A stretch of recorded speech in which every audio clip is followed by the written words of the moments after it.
L'Ape Social in Calabria ha convinto 3.500 lavoratori, la quota più significativa. In provincia di Cosenza 1.200. Si attende adesso l'immissione dell'Ape volontaria. Domani è al via la fase sperimentale dell'isola pedonale in via Bisasi a Cosenza. I residenti si dicono contrari mentre i commercianti attendono il provvedimento con fiducia. Era diventata rifugio per gli immigrati l'area Magna Grecia di Catanzaro, sgomberata questa mattina, vibrata la protesta, indice puntato sul governo nazionale e regionale. Funziona la rete tra protezione civile e giovani migranti non accompagnati a Vibo, l'esperienza di riuscita dell'integrazione. Tecnici e politici a confronto sull'adeguamento antisismico dei centri storici in Calabria, l'incontro a Castrolibero con l'obiettivo di definire un vero e proprio piano. 2 anziane bersaglio di truffatori a Cosenza, la tecnica diffusa del falso incidente stradale. Le donne hanno capito e allertato le forze dell'ordine.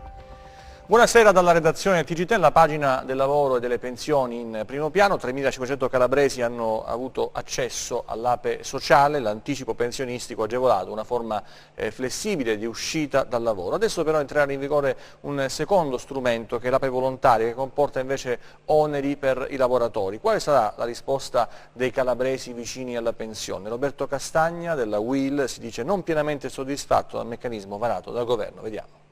L'Ape Social è già partita, quella volontaria avrà lo stesso gradimento? Parliamo dello strumento che consente di ricevere un assegno mensile alternativo o complementare allo stipendio prima della pensione. La versione sociale è a carico dello Stato, è riservata a lavoratori in difficoltà. I numeri, sia a livello nazionale che locale, dimostrano, dice il segretario provinciale della UIL Roberto Castagna, il buon funzionamento del sistema. L'Ape Sociale non ha costi per chi ha aderito, perché i costi sono stati tutti a carico dello Stato. Ha interessato circa 300.000 persone sul piano nazionale.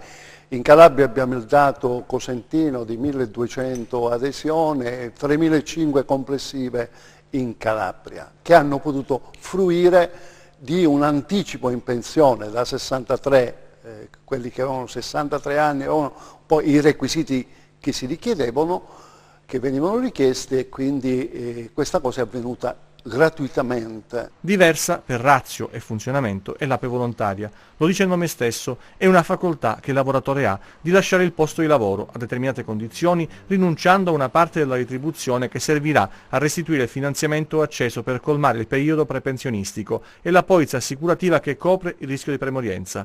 I dubbi sull'adesione in questo caso sono più che legittimi, la spesa è a carico dei richiedenti e gli accordi quadro con banche e assicurazioni devono ancora essere messi nero su bianco dal governo. L'Ape volontaria invece è tutta a carico di chi la richiede. I requisiti sono sempre quelli di avere almeno di avere 63 anni, di avere almeno 30 anni di contributi. Nei requisiti c'è anche il discorso che il tetto massimo non può essere la pensione di 1.500 euro lorde, però ha un costo, e il costo è calcolato sulla base anche degli accordi che il Ministero ha fatto con l'ABI, con alcune banche che sono indicate, appunto chi aderisce deve scegliere una di queste banche che ha fatto parte dell'accordo, e il prestito anticipato è un prestito che costa, che deve essere pagato in 260 rate massime in 20 anni dal momento in cui parte il diritto alla pensione. Il giudizio che noi diamo complessivamente come sindacato, ci aspettavamo di più. È vero che è volontaria, però riteniamo che sia uno strumento costoso e quindi non utile ad incentivare all'andata in pensione.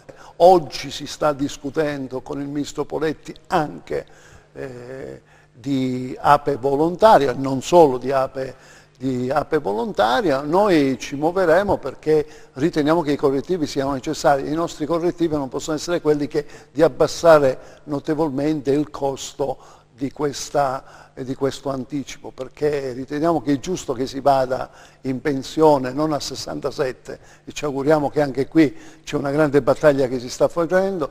Noi siamo l'unico paese in Europa ad avere il primo posto come età pensionabile a 67 anni. La richiesta di oggi al Ministro Poletti sarà quello di congelare i 67 anni, di non andare oltre, perché si vuole andare oltre, perché diversamente pagheremmo un prezzo altissimo, cioè quello che abbiamo pagato con Monti e Fornero lo potremmo vedere riproporlo in questi anche altri anni, perché l'età pensionabile rischia di andare ancora in avanti e di arrivare ai 70 anni. Speriamo che non succeda mai. Questioni nazionali e regionali, questioni locali invece di viabilità a Cosenza. Domani via Misasi sarà chiusa al traffico, si tratta di una sperimentazione voluta dal Comune. Sono preoccupati i residenti, invece i commercianti si dimostrano più aperti, possibilisti. Sentiamo. Guardate, queste immagini le abbiamo girate stamattina, ma già da domani faranno parte del repertorio storico della città di Cosenza, perché via Misasi sarà chiusa al traffico. La segnaletica stradale è pronta per cambiare i segnali e tra poche ore partirà la sperimentazione. Il cambiamento interesserà insegnanti e genitori, visto che sulla strada si affacciano due scuole, la primaria Plastina Pizzuto e la media Zummini, ma soprattutto residenti e attività commerciali. Nel giorno della vigilia gli abitanti sono preoccupati. È un disastro, secondo me è un disastro, perché già non ce ne sono parcheggi, continuano a toglierne, io non so come dovremo fare.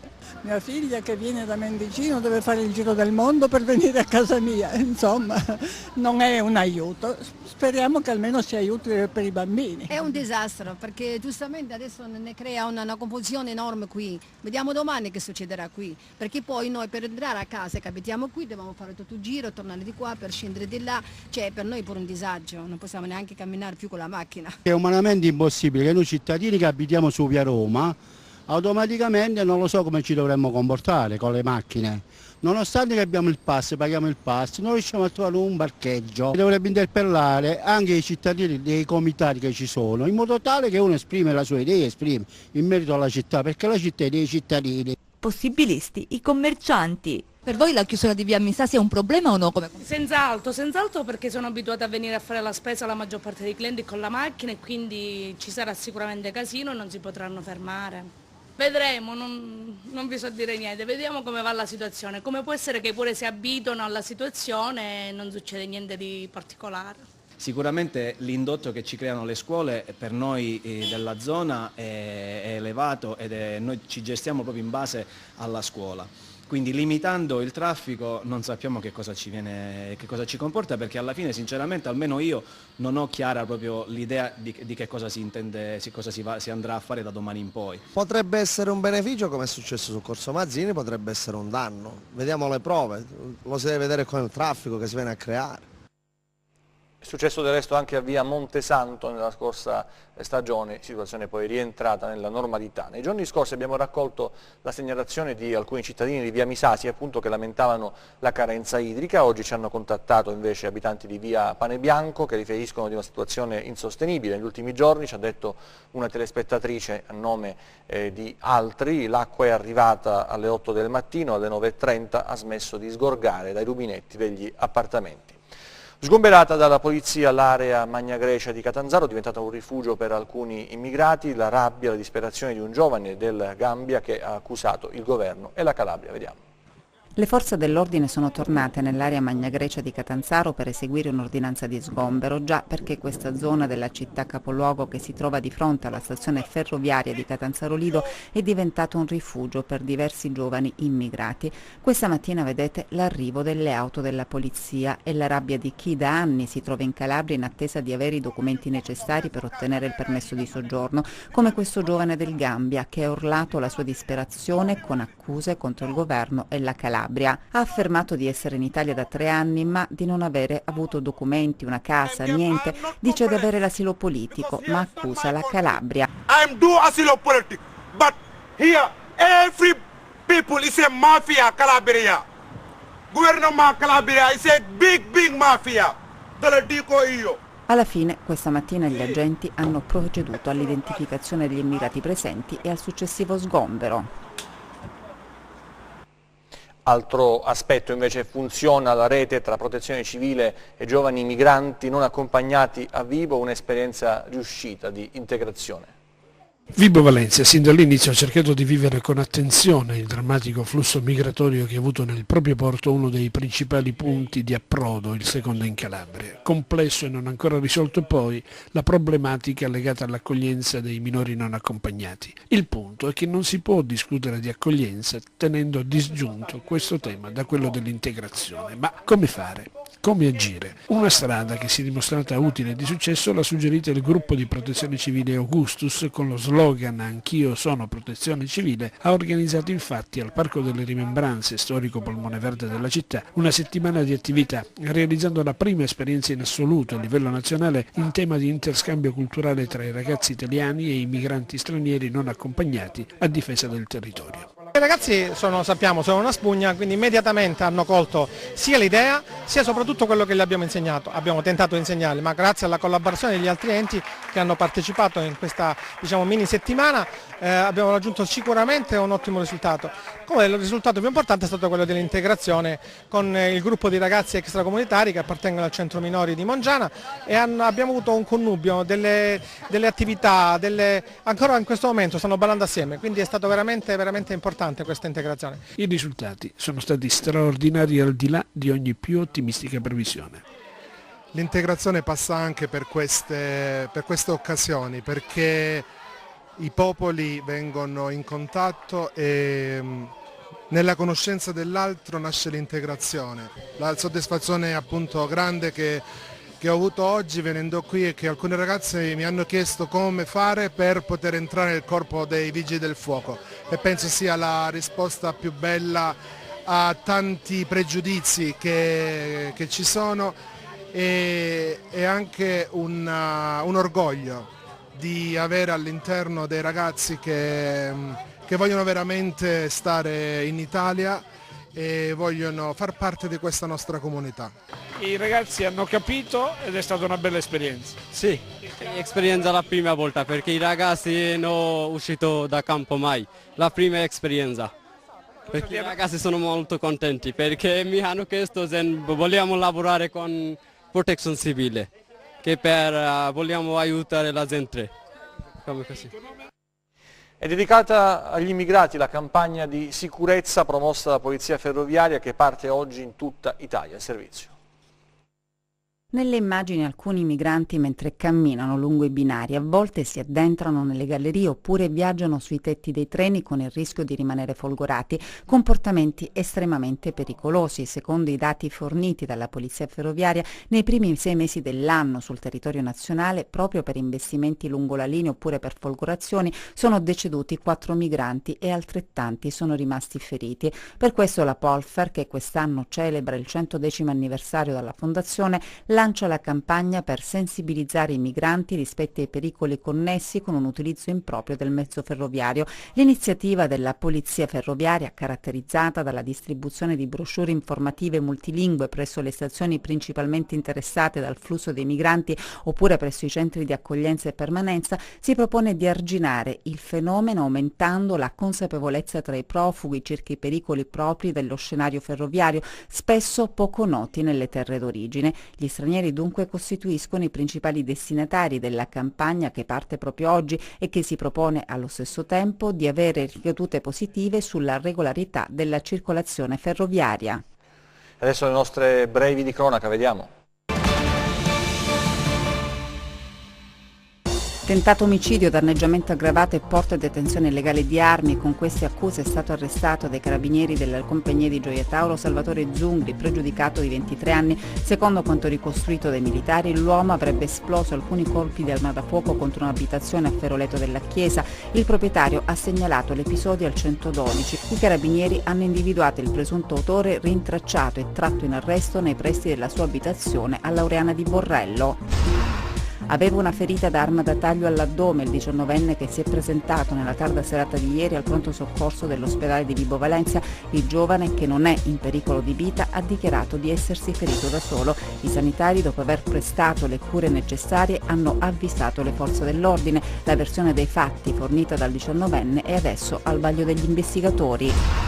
4 kg di droga di vario genere sono stati sequestrati dai carabinieri della compagnia di Rossano, che hanno arrestato un 44enne noto alle forze dell'ordine per detenzione e spaccio di sostanze stupefacenti. Durante una perquisizione nel bar gestito dall'uomo, i militari hanno trovato 500 grammi di cocaina, 2,5 kg di marijuana, 200 grammi di eroina e 800 grammi di hashish. La droga, una volta immessa sul mercato, avrebbe fruttato circa 90.000 euro. Truffatori in azione a Cosenza. 2 anziane donne sono state contattate telefonicamente da 2 persone che volevano far credere alle stesse che un loro parente era rimasto coinvolto in un incidente stradale e che, essendo stato fermato dalle forze dell'ordine, aveva bisogno di denaro per pagare quanto gli era stato contestato. Le 2 donne però si sono rese conto che si trattava di un inganno e hanno denunciato l'accaduto alla polizia. Un pensionato di 69 anni è deceduto oggi pomeriggio a Roccabernarda, nel Crotonese, in seguito a un malore avvertito dopo essere stato urtato accidentalmente con un autocarro in manovra condotto dal fratello lungo la strada di accesso ad una proprietà di famiglia. L'urto ha provocato la caduta del pensionato, che poi, per causa in corso di accertamento, ha subito il malore morendo poco dopo. Sul posto i carabinieri di Roccabernarda hanno svolto i rilievi, la salma è stata portata a Crotone, in obitorio dove sarà fatta l'autopsia, così come disposto dal PM Riello, per accertare la causa del decesso. Tecnici e politici invece a confronto a Castrolibero sull'adeguamento antisismico dei centri storici in Calabria. Vediamo. Architetti, ingegneri, studiosi dell'Unicale, dirigenti dei dipartimenti regionali, gli stessi sindaci si sono ritrovati a Castrolibero per fare il punto sulla prevenzione sismica e sugli interventi di adeguamento degli stabili nei borghi antichi della Calabria, un appuntamento che da queste parti è tradizione, promosso dal Comune e dalla provincia di Cosenza. L'intento è predisporre un vero e proprio piano. Noi abbiamo oggi un'esigenza, quello di trasformare i nostri borghi in borghi storici ospitali, che vivono nella sicurezza e nel dovere, diciamo, da parte dei comuni di adeguare sismicamente i nostri centri storici. Questo è ormai un imperativo categorico. Noi facciamo questo ogni anno a Castrolibero, già quando io ero sindaco, questo incontro, perché lo facciamo in concomitanza a quello che è un evento, è il terremoto del 1905, che ha quasi distrutto completamente Castrolibero e anche parte di Cosenza. È stato un momento, diciamo, duro per le popolazioni, ma bello perché si è respirato per la prima volta quello che è il significato di solidarietà, tant'è che i borghi furono ricostruiti dopo il 1905 dal Comitato Napoletano e sperimentarono per la prima volta dei fabbricati che a Castrolibero sono ancora molto visibili, con norme sismiche particolari. Quindi vi è la necessità non solo di conoscere e quindi di avere il quadro. Castrolibero l'ha fatto ed è una cosa che devono fare tutti i comuni, fare un piano sulla vulnerabilità sismica dei fabbricati. I centri storici Croce e Delizia della Calabria, mura fragili e al contempo grandi potenzialità, dipende dalle risorse messe in campo. Ci sono le risorse per migliorare sismicamente non è la stessa cosa, naturalmente i tecnici lo sanno bene, l'adeguamento sismico non è una cosa che si può fare in poco tempo. Cioè, però oggi, se siamo capaci, se avessimo noi come politica la capacità di trasformare in borghi, in luoghi turistici di attrazione, allora lì anche la partecipazione dei privati renderebbe tutto più semplice. Parliamo di calcio, Serie C al Catanzaro, torna a parlare il DG Maglione, che fa un punto sulla situazione, parla intanto del passaggio di consegne fra la vecchia e la nuova società, lodando quanto fatto in questi anni dalla vecchia società, che ha speso tanti soldi pur non raggiungendo gli obiettivi sperati, e poi parla anche del mercato, con le operazioni più complicate, soprattutto quelle in uscita per sfoltire la rosa e scegliere nuovi elementi, il caso Icardi e anche i punti di penalizzazione paventati dalla società giallorossa. Vediamo. Siamo solo alla seconda giornata di campionato, ma in Serie C è già il momento dei chiarimenti. Se a Rende e Reggio Calabria si viaggia a gonfie vele, non va così nelle altre piazze calabresi. A Catanzaro, ad esempio, è toccato al DG Maglione andare in sala stampa ed evidenziare alcuni aspetti. Segnali di distensione e inviti rivolti alla tifoseria. La società giallorossa ha superato una fase critica seguita al disimpegno forzato della famiglia Cosentino, un'operazione non scontata che ha permesso la continuità del calcio cittadino. Il Catanzaro concretamente avrebbe rischiato di non iscriversi al campionato e quindi di fallire, ereditando una situazione non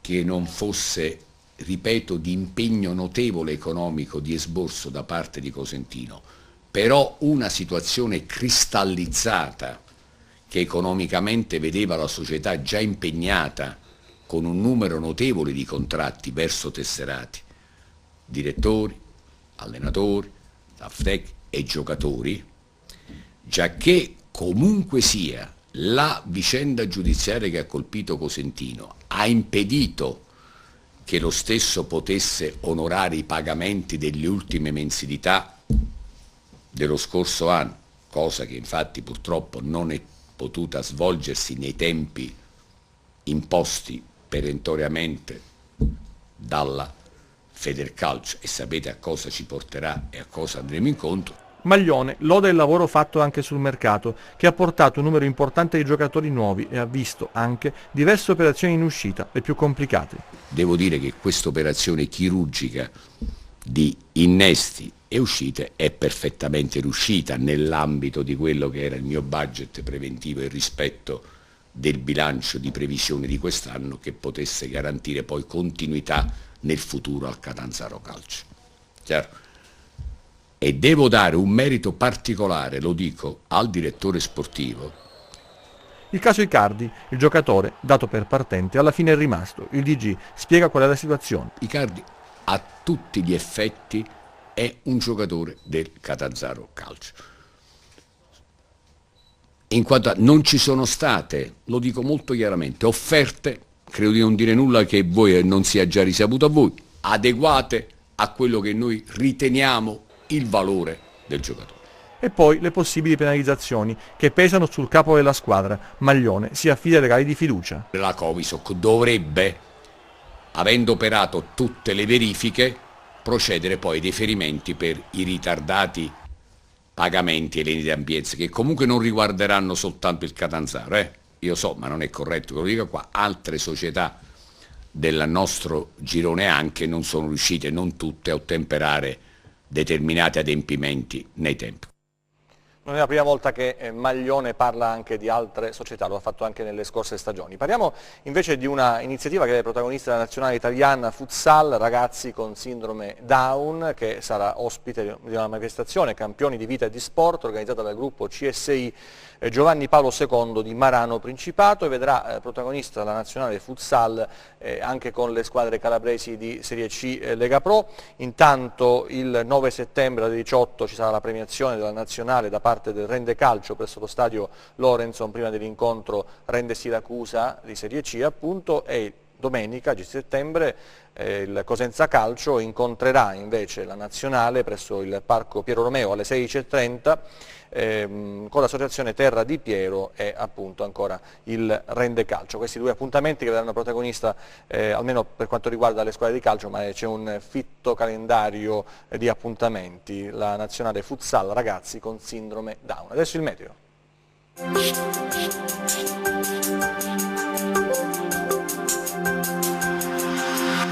Un saluto da parte dello staff di meteoincalabria.it.